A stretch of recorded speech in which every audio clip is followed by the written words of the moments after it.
We'll Okay. get it all out right now. Everybody got it out? You're done? Go over there. Go with Jake. Go with Jake over there, far away. Mike's hikes. Yeah, Mike's hikes. Mike's hikes. Mike's hikes. Obvious. All right, you ready? Hi, my name is Michael Stone, and this is Mike's Hikes. Let's go!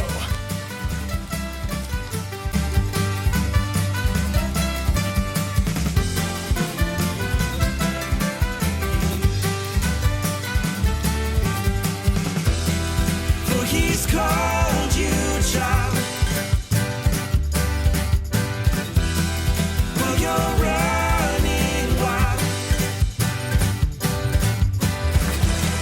Won't you take to heart the little things we got to start and run with arms held high in love.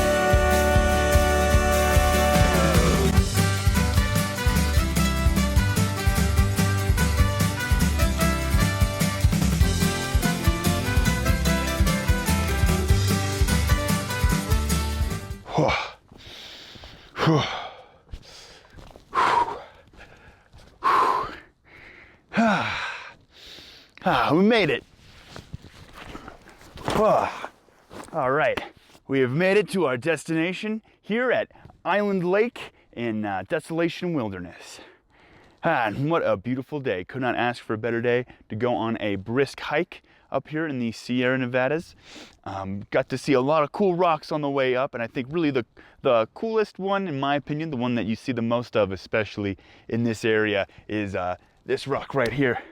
Big old chunk of granite. A very cool, very awesome, interesting rock with a very cool story.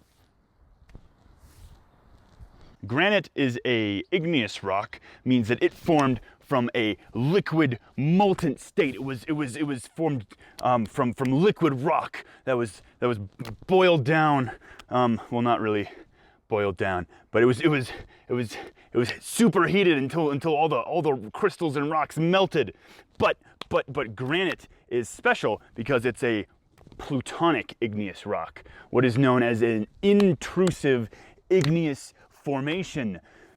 What that means is that this rock right here formed deep underground, deep, way below the surface, way down there. And that over time, the crystals cooled very slowly underground. This entire rock cooled at depth, cooled down like thousands of feet underground. And then through some crazy processes, some crazy stuff went down. And this rock right here ended up back on the surface. Which is pretty nuts. It's pretty cool. So you can tell that there are different kinds of rocks, extrusive igneous rocks, things like basalts and lavas that form on the surface, like you see in Hawaii.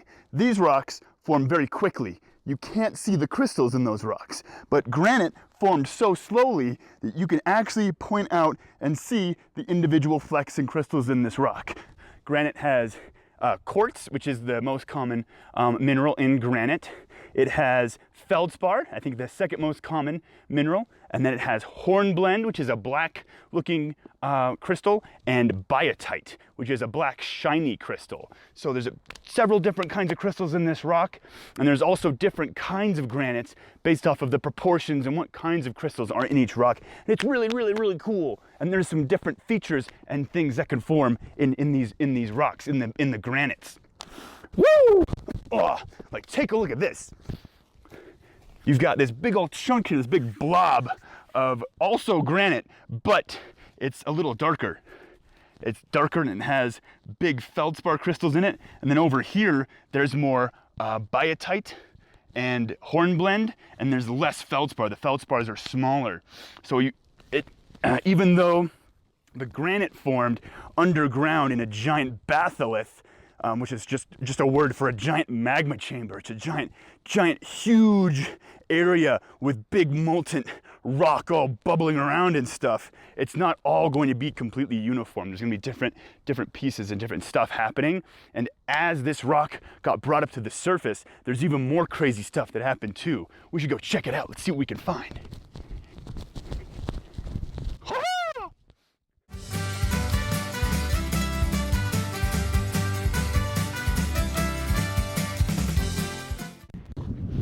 In the Sierras, when you notice the granite, pay special attention to the little features in the rock. Because in especially the Sierra granites, there's lots of little veins and little fissures that you can see. You can kind of see right here where there's been a collection of minerals, either due to pressure or a direct fissure in the rock that is split and is filled in with different kinds of minerals. Because quartz and I believe even feldspar, they're mobilized at lower temperatures than other minerals. They can fill into cracks and fill into these other areas. Like over here, whoops, that's not the trail. Always stay on the trail. Remember, always stay on the trail. And they fill in these little fissures and rocks.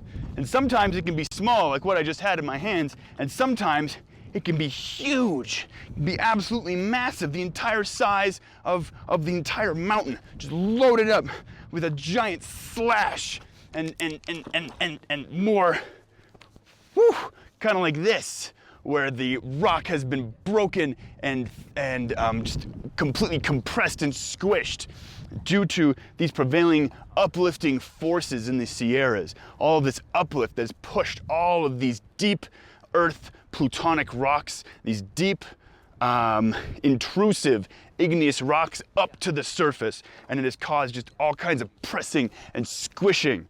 And so with this one, let me just try and hop over. Whoa. Remember, always stay on the trail. Whew.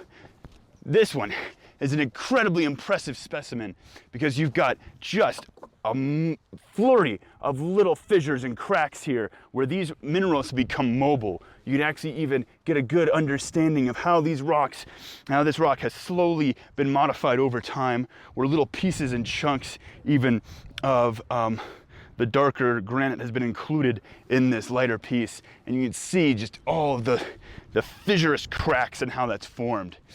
Really cool stuff, and it paints a picture of a very dynamic granite. This rock isn't just sitting there, isn't just slowly cooling. It's being subjected to some major forces as it's come to the surface.